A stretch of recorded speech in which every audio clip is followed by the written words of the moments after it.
L'industrie joue un rôle majeur dans les économies de nombreux pays. Elle fournit une large gamme de services et produits qui améliorent la qualité de vie de milliards de personnes. Mais lorsque les activités industrielles impliquent des substances chimiques dangereuses, elles peuvent constituer un grand danger pour la santé et la sécurité des êtres humains et pour l'environnement. Par exemple, si des substances comme le nitrate d'ammonium, l'hydrogène, le lithium, le méthanol ou le nickel ne sont pas bien contrôlés, des accidents industriels peuvent se produire. Ces accidents peuvent être des incendies, explosions et déversements chimiques qui nuisent aux travailleurs, aux premiers secours et au public. Ils peuvent également entraîner de la pollution, la perte de biodiversité et nuire aux communautés.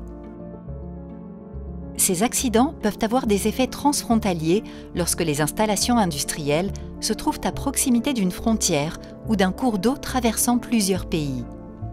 Les risques d'accidents industriels augmentent dans un contexte de changement climatique. Les technologies développées pour la transition énergétique impliquent une utilisation accrue de minéraux critiques, d'hydrogène, d'ammoniac, etc., qui posent de nouveaux défis pour la gestion des substances dangereuses. En outre, la hausse des événements météorologiques extrêmes dus au changement climatique, comme les inondations, les tempêtes et les incendies de forêt, pourrait causer davantage d'accidents industriels, dits accidents technologiques, provoqués par un aléa naturel ou accident NATEC.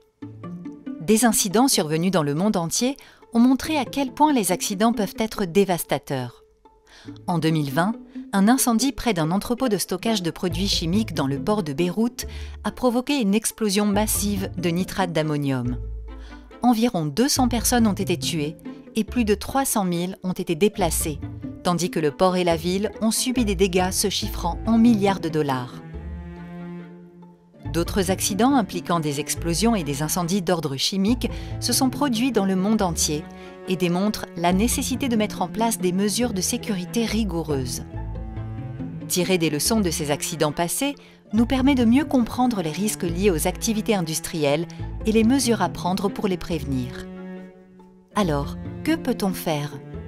Heureusement, divers instruments juridiques et politiques, normes et mécanismes internationaux soutiennent une gestion sûre des produits chimiques, aidant à prévenir les accidents industriels, à s'y préparer et à y répondre. L'ensemble du cycle de vie des produits chimiques nécessite une planification et une gestion minutieuse afin de garantir la sécurité. Le cycle de vie comprend les étapes suivantes: aménagement du territoire et implantation des installations, extraction, transformation et fabrication, classification, emballage et étiquetage, transport et stockage, préparation et test des plans d'intervention en cas d'urgence, développer et garantir la conformité avec des mesures de sécurité et l'inspection régulière des installations. Pendant ces étapes, il importe de veiller à ce que les autorités, les travailleurs et les gestionnaires aient les connaissances et la formation nécessaires et que la technologie des installations reste à jour. Le public doit aussi être informé de l'emplacement des installations industrielles, des risques qu'elles posent et de ce qu'il faut faire en cas d'accident. Lorsqu'il s'agit de pays voisins, il est capital que les autorités coopèrent au-delà des frontières sur l'aménagement du territoire, l'implantation des installations, le partage des informations, la planification des interventions d'urgence et les mesures d'urgence. Les gouvernements doivent veiller à la mise en place de réglementations strictes pour garantir la gestion sûre des produits chimiques et la prévention et l'atténuation des accidents industriels et à leur respect.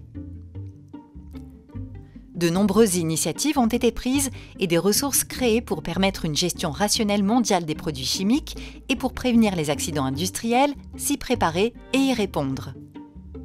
La Commission économique des Nations Unies pour l'Europe, ou Convention sur les effets transfrontières des accidents industriels de la CEE-ONU, fournit un cadre juridique international pour la prévention, la préparation et l'intervention en cas d'accident industriel.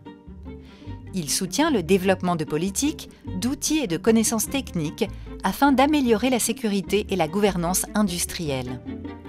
Les parties doivent identifier les activités dangereuses, évaluer leurs risques, élaborer des mesures de sécurité et des plans d'urgence et fournir des informations au public. Des directives, des listes de contrôle et des bonnes pratiques ont été préparées dans le cadre de la Convention que que tous les pays peuvent utiliser pour renforcer la gouvernance nationale et la coopération transfrontalière. Lorsqu'un accident se produit, le système de notification des accidents industriels de la CEE-ONU facilite la coopération internationale. Les autorités peuvent l'utiliser pour rapidement avertir les pays voisins d'un accident susceptible d'avoir des effets transfrontières et pour demander une assistance mutuelle en vue de les atténuer. La directive Seveso III de l'Union européenne est un instrument régional qui régule la sécurité industrielle, très complémentaire de la Convention sur les accidents industriels. La législation européenne couvre d'autres installations industrielles, tandis que la Convention traite les aspects transfrontières et s'étend au-delà des frontières de l'UE. Ouvert à l'adhésion à tous les États membres de l'ONU, la Convention d'Aarhus et son protocole sur les registres des rejets et transferts de polluants aident les gouvernements à promouvoir la sécurité industrielle et la gestion efficace et globale des substances chimiques, en favorisant l'accès du public à l'information et à la justice, et en l'associant à la prise de décision dans ces domaines. Le système général harmonisé de classification et d'étiquetage des produits chimiques, appelé SGH de l'ONU, décrit la classification des produits chimiques par type de danger. Le SGH fixe aussi des normes pour les étiquettes, y compris les pictogrammes et les mentions de danger, afin de communiquer les dangers à toutes les personnes susceptibles d'y être exposées à différents stades, comme les travailleurs, les services d'intervention d'urgence et les utilisateurs finaux. Les bonnes pratiques sont capitales pour prévenir et atténuer les accidents lors du transport et du commerce des produits chimiques. Les recommandations relatives au transport des marchandises dangereuses de l'ONU fournissent des conseils détaillés sur cette étape du cycle des produits chimiques, couvrant tous les modes de transport. Des dispositions et recommandations spécifiques au transport aérien, terrestre et maritime figurent dans les réglementations élaborées par l'Organisation maritime internationale pour les activités liées à la navigation et aux zones portuaires, par la CEE-ONU pour les routes et voies navigables intérieures et par d'autres organisations. Le manuel d'épreuves et de critères de l'ONU complète le SGH et les cadres réglementaires en matière de transport avec des méthodes d'essai pour l'identification des dangers chimiques. D'autres secteurs fournissent également des ressources pour soutenir les pays et compléter les instruments précités.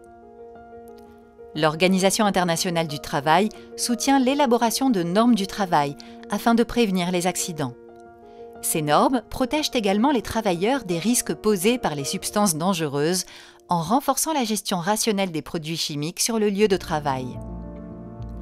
Les principes directeurs de l'Organisation de coopération et de développement économique, OCDE, pour la prévention, la préparation et l'intervention en matière d'accidents chimiques aident les autorités publiques et l'industrie à prendre des mesures appropriées pour prévenir les accidents chimiques et en atténuer les effets. L'unité conjointe environnement de l'UNEP-OSHA a mis au point l'outil d'évaluation environnementale FLASH pour aider les pays à identifier les impacts potentiels des accidents chimiques. Celui-ci aide les services d'intervention d'urgence à fixer les bonnes priorités et à agir rapidement. L'UNEP a aussi élaboré des cadres globaux et supervise les accords multilatéraux sur l'environnement afin de réduire les dommages causés par les produits chimiques et les déchets. Dans le cadre du Bureau des Nations Unies pour la prévention des catastrophes, plusieurs organisations, dont l'Unité conjointe environnement de l'UNEP-OSHA, la CEE-ONU et l'OCDE, ont collaboré à l'élaboration des directives Words into Action sur les risques d'origine humaine et technologique.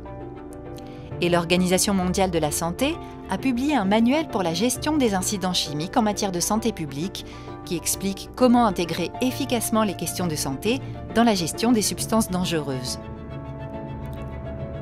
Outre des réglementations et des instruments politiques solides, il est essentiel d'avoir des solutions de financement efficaces pour pouvoir réaliser des projets qui donnent la priorité à la sécurité et à la durabilité. Le soutien d'institutions telles que la Banque européenne d'investissement permet de s'assurer que ces projets respectent des normes strictes en matière d'environnement et de sécurité, tout en encourageant la coopération internationale pour faire face aux risques industriels. En soutenant les initiatives qui s'attaquent aux risques climatiques et en encourageant la collaboration transfrontalière, les partenaires financiers jouent également un rôle crucial.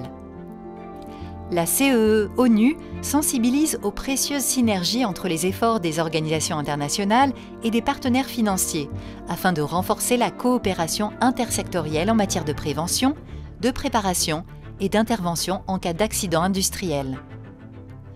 En veillant à ce que ces ressources soient utilisées tout au long du cycle de vie des produits chimiques, nous aiderions les autorités et les industries du monde entier à renforcer la résilience et à faire progresser le développement durable, à protéger les communautés et les écosystèmes naturels et en fin de compte, à faire de la planète un endroit plus sûr et plus sain pour tous.